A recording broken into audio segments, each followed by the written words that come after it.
Namaskar. A warm welcome to World News and Indian Perspective on All India Radio. This is Gaurav Sharma and with me is Renuka R.S. bringing glimpses of the major developments of the day from across the globe. Over the next half an hour, we shall bring you the latest from the world of politics, economy, sports, entertainment and more. The headlines. Government of India to investigate Pandora Papers leak by multi-agency group under CBDT chairman. Fumio Kishida takes office as Japan's new Prime Minister. India and Sri Lanka to work together to deepen time-tested bilateral ties, says Foreign Secretary Harsh Vardhan Shringla. Abiy Ahmed sworn in as Prime Minister of Ethiopia for a second 5-year term. Reciprocal measures requiring mandatory quarantine begins for United Kingdom nationals arriving in India from the UK. David Julius and Adam Pataputian jointly awarded the Nobel Prize in Medicine for work on the human sense of heat, cold and touch. And India creates history by winning 2 bronze medals at the Asian Table Tennis Championship 2021.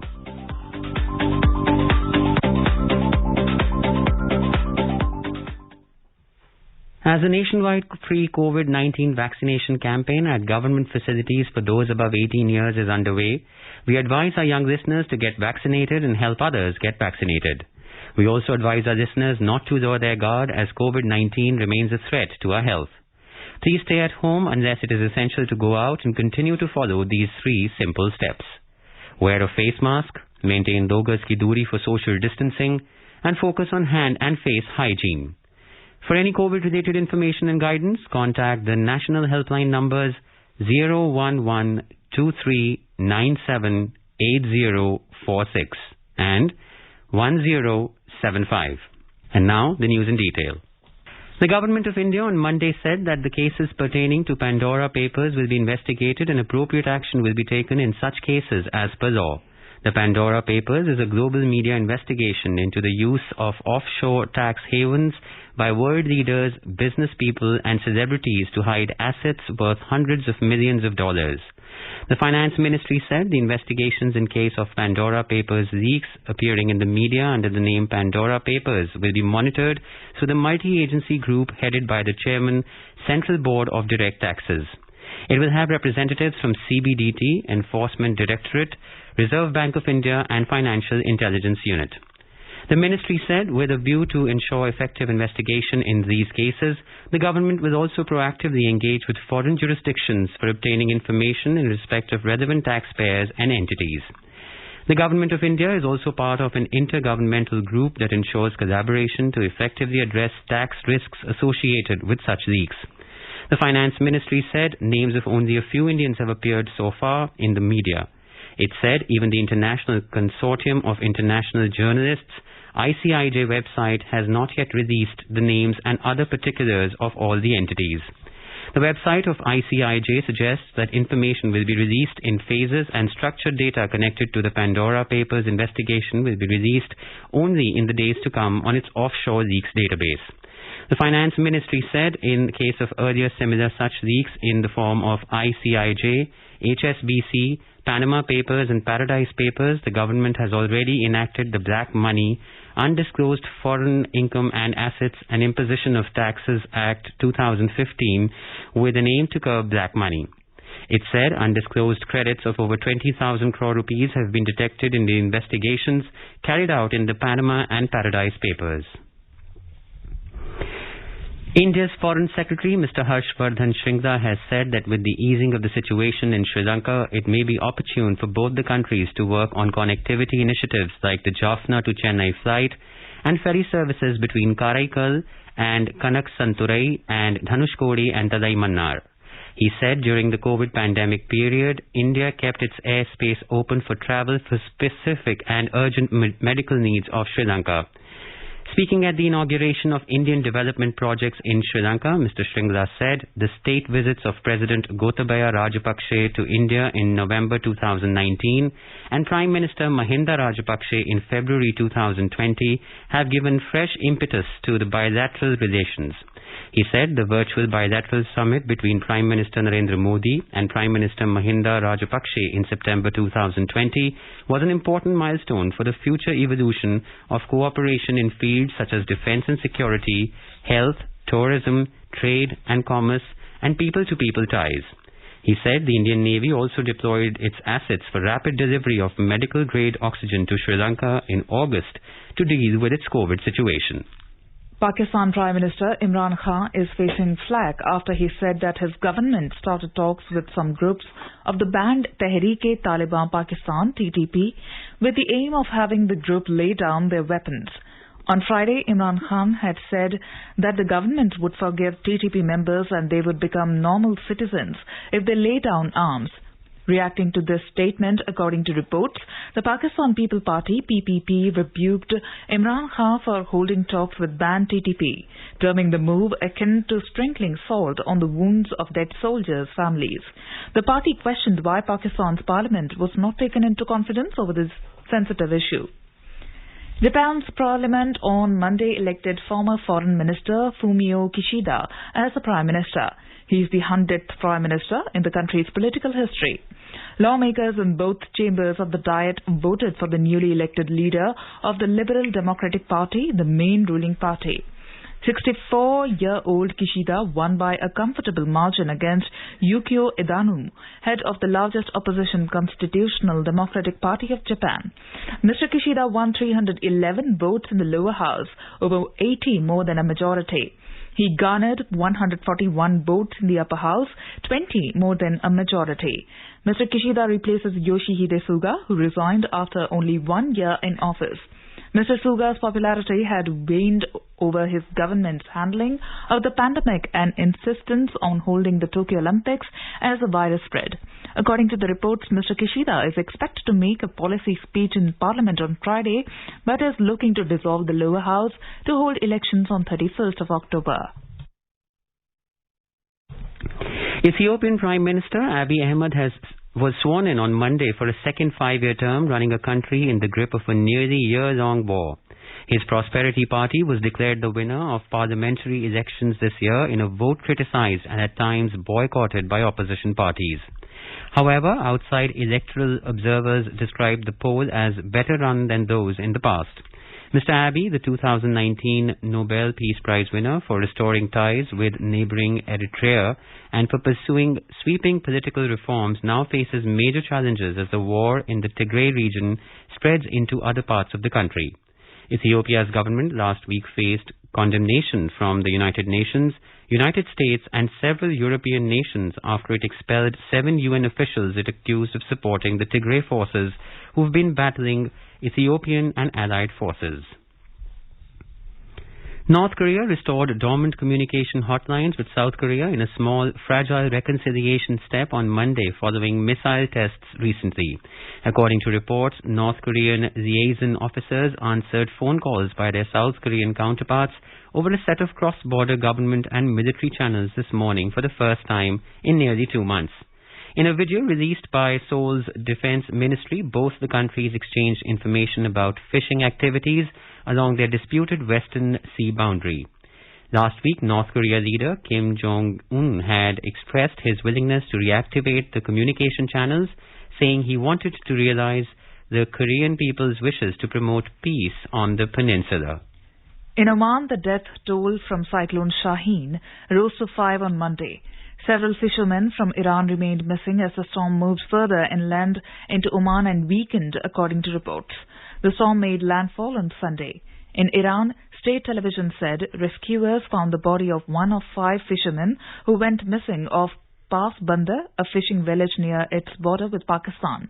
India's meteorological department, the top forecasters for cyclones that sweep across the Indian Ocean, said winds from Shaheen now gust up to 90 kilometers per hour and would continue to weaken. It predicted the storm would weaken into a tropical depression in the coming hours. Shaheen made landfall with winds reaching up to 150 kilometers per hour. India has administered over 91 crore vaccine doses under the nationwide COVID vaccination drive on Monday. The Health Ministry has termed it as yet another achievement in its fight against COVID-19. Meanwhile, India reported more than 20,000 new cases in the last 24 hours.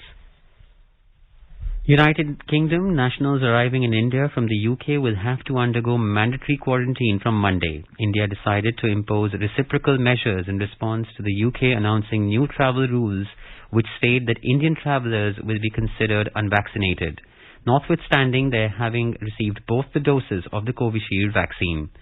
Sources said the new regulations will be applicable to all UK nationals arriving from the UK. All such persons arriving in India, irrespective of their vaccination status, will have to undertake measures like the pre-departure COVID-19 RT-PCR test within 72 hours before travel and on arrival at the airport. They will also have to undertake the RT-PCR test on day 8 after arrival and undergo mandatory quarantine at home or in their destination address for 10 days after arrival in India. This is All India Radio giving you the news. For quick news updates round the clock, follow us on Twitter at AIR News Alerts. On Saturday, a total of 39 Chinese military jets flew into the air defense zone of Taiwan. The planes, including nuclear-capable bombers, entered the area in 2 waves during the day and evening on Saturday. United States has expressed strong concern over what it called China's provocative military activity near Taiwan. In today's hotspot section, we take a closer look at the increasing interference of China in its neighborhood and beyond and its implications. In conversation are Ashok Sajjanhar, former diplomat, and Nilova Roy Chaudhary, journalist.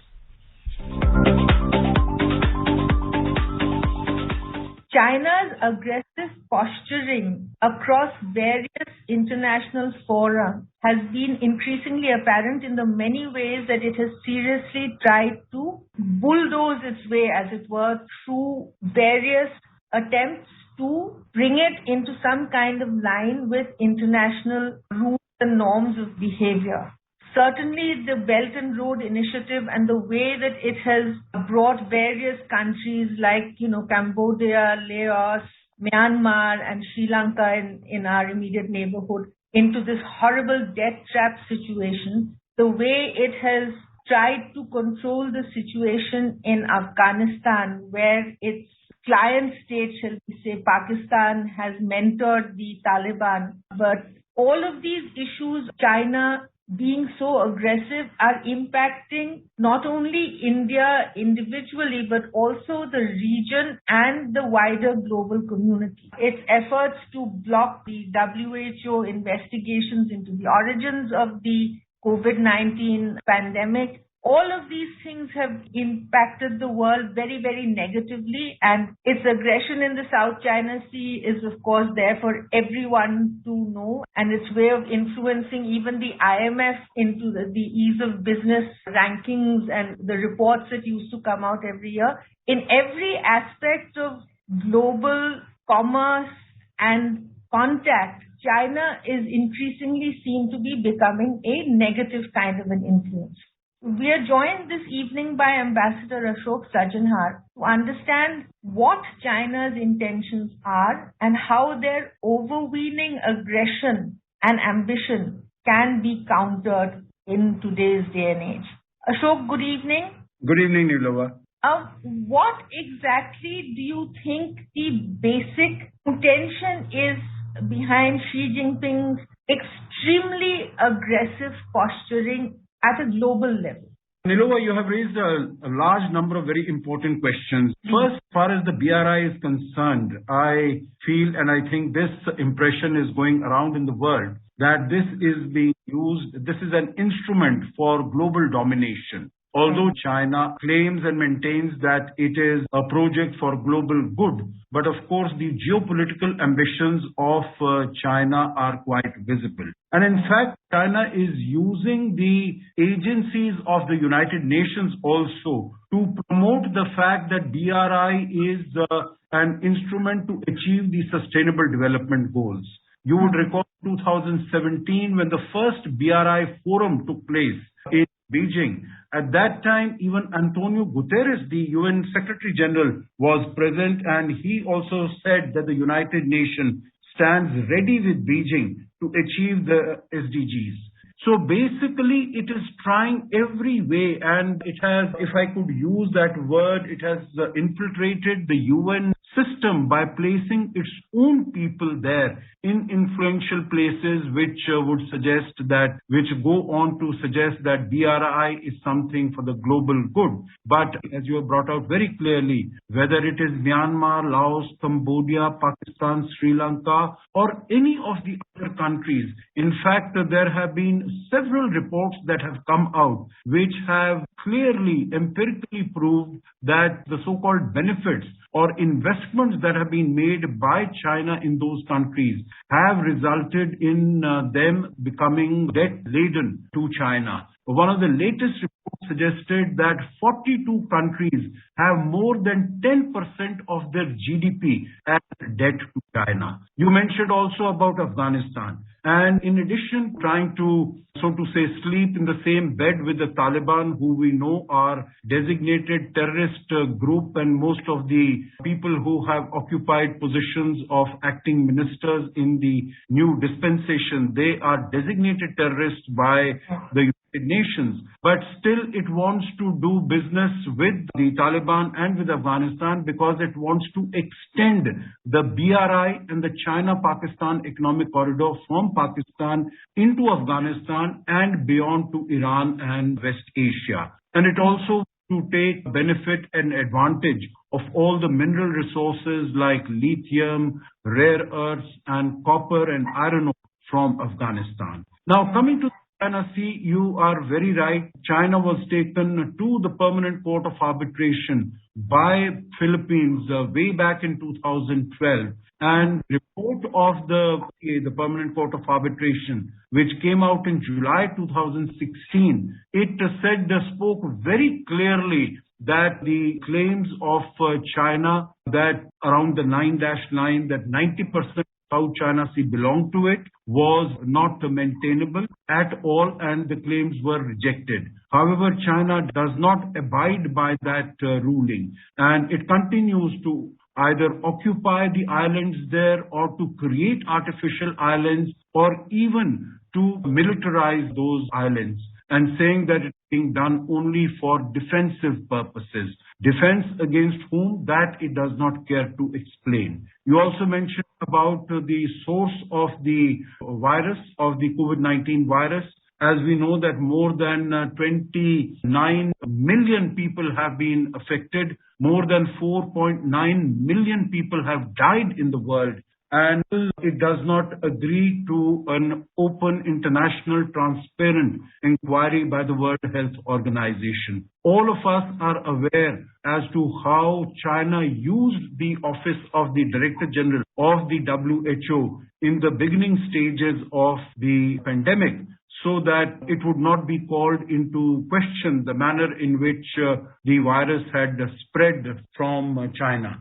So I think it has a lot to answer for, but it does not obey the global rules, although it keeps maintaining that it wants to advance and promote international law. But whether it is the South China Sea or it is in terms of its dealings with other countries, it does not follow the global accepted norms and rules.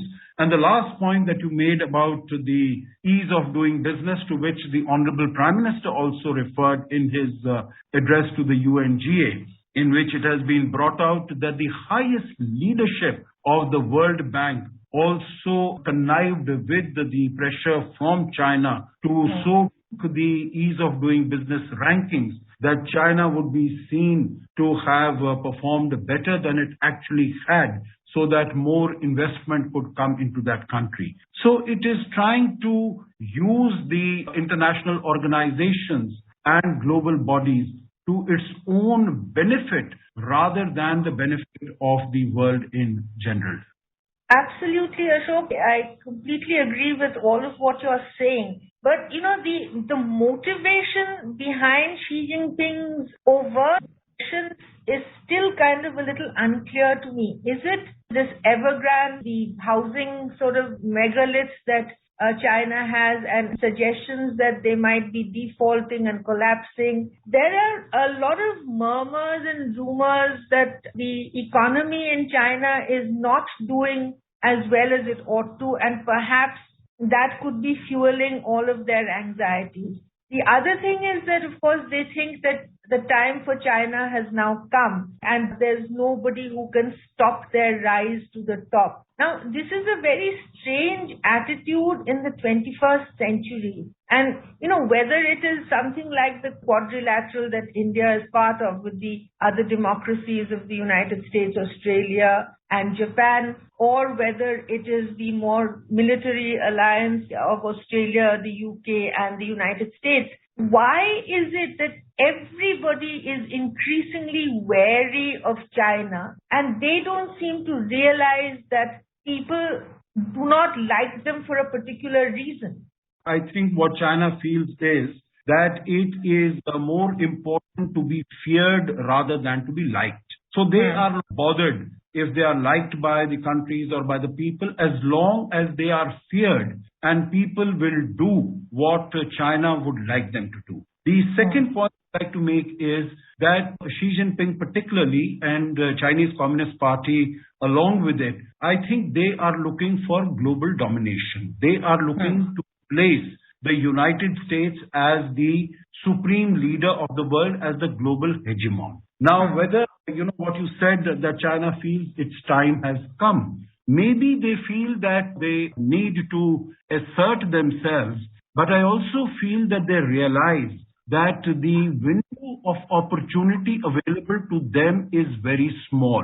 Because what one would have thought is, rather than acting in such an aggressive manner in South China Sea, acting in such an aggressive manner against India, whether it was, in 2017 or Ladakh from April 2020, or the sort of things that we see against Taiwan, the violation of their air defense identification zone, or even as Japan. So if they had sort of bided their time and not been so very impulsive in terms of declaring that their time had come, I think the leadership of the world would naturally have come to them if they had followed the global norms. But I think Xi Jinping realizes that the window of opportunity available to China is very small. And why do I say that? Because I think whether it is, you mentioned about Evergrande, you mentioned about the power shortages,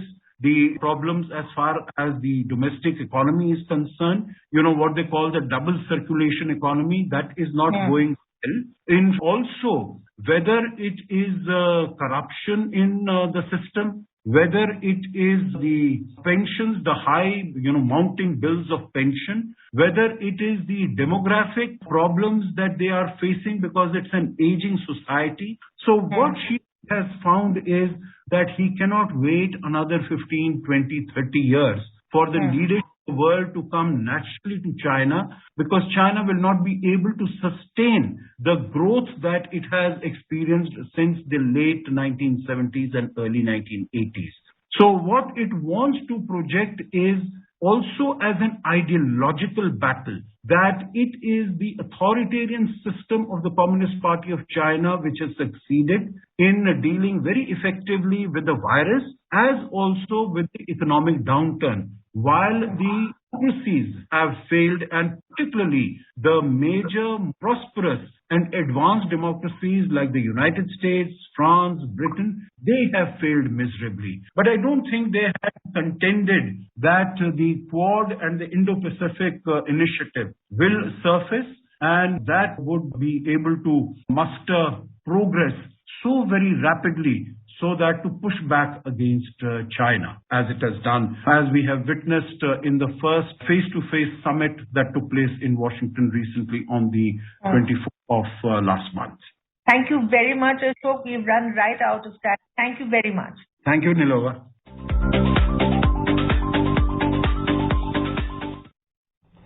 Continuing with the crackdown on unscrupulous e-commerce platforms and companies, Bangladesh police arrested the CEO of Qcom for embezzling customers' money. A Dhaka court put the CEO of Qcom, Ripon Mia, on 2-day remand on Monday. He was arrested from Dhaka after a customer filed a case against the company for cheating him. During the initial questioning, the CEO has confessed to not delivering goods worth 250 crores taka to the customers taken in advance. Dhaka Metropolitan Police DMP in its briefing told media that taking advantage of the lockdown during the corona pandemic, such companies lured customers to their schemes offering big discounts on products. The 2021 Nobel Prize in Medicine or Physiology has been awarded to the scientists who discovered how the human body senses touch and temperature. David Julius and Adem Pataputian from the United States were jointly awarded the 2021 Prize in Medicine or Physiology for their work on sensing touch and temperature. The Nobel Prize website in a statement said that these breakthrough discoveries lead to a rapid increase in our understanding of how the nervous system senses heat, cold and mechanical stimuli. The laureates identified critical missing links in the understanding of the complex interplay between the senses and the environment. The statement added that their findings could lead to new ways of treating pain. Moving on to sports, in table tennis, India created history by winning 2 more bronze medals in the Asian Championships in Doha, Qatar on Monday. For the first bronze medal of the day, the men's doubles pair of Harmeet Desai and Manav Thakkar went down fighting to South Korean pair of Woo Jin Jang and Jong Hoon Lim by 2-3 in semis. Later on in the tournament, Tokyo Olympian Sharat Kamal and Satya Gnanasegaran lost against Japanese pair of Yukiya Udo and Shusunke Togami by 0-3 in another semi-final. In IPL cricket, chasing a target of 137 runs set by Chennai Super Kings, Delhi Capitals were 121 for 6 in 18 overs in Dubai when reports last came in. Earlier put into bat, Chennai made 136 for the loss of 5 wickets in the stipulated 20 overs. Rajasthan Royals will clash with Mumbai Indians in Sharjah tomorrow.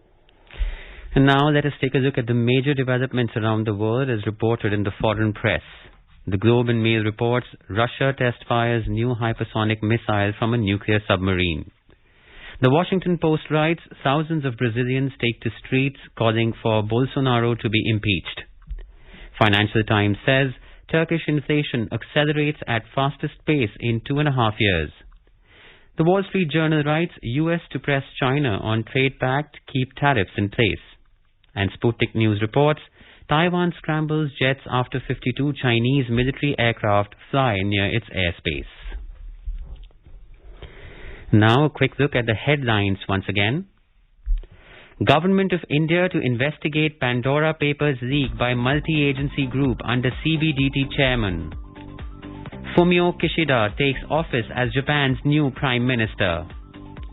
India and Sri Lanka to work together to deepen time-tested bilateral ties, says Foreign Secretary Harshvardhan Shringla. Abiy Ahmed sworn in as Prime Minister of Ethiopia for a second 5-year term. Reciprocal measures requiring mandatory quarantine begins for United Kingdom nationals arriving in India from the UK. David Julius and Adem Pataputian jointly awarded the Nobel Prize in Medicine for work on the human sense of heat, cold and touch. And India creates history by winning 2 bronze medals at the Asian Table Tennis Championship 2021. India is celebrating the 152nd birth anniversary of Mahatma Gandhi. Before we end, let us listen to his favorite bhajan, Vaishnav Jan, by artists from Sri Lanka. Vaishnav Jan to tene kahiye je पीर पराई जाने रे पर दुख के उपकार करे कोई मन अभिमान वैष्णव जन तो तेने कहिए जे पीर पराई जाने रे वैष्णव जन तो तेने कहिए जे पीर पराई जाने रे पर दुख के उपकार करे कोई मन अभिमान नारे रे वैष्णव जन तो तेने कहिए जे पीर पराई जाने रे And with that, we end this bulletin. We'll be back at the same time tomorrow with the next edition of World News.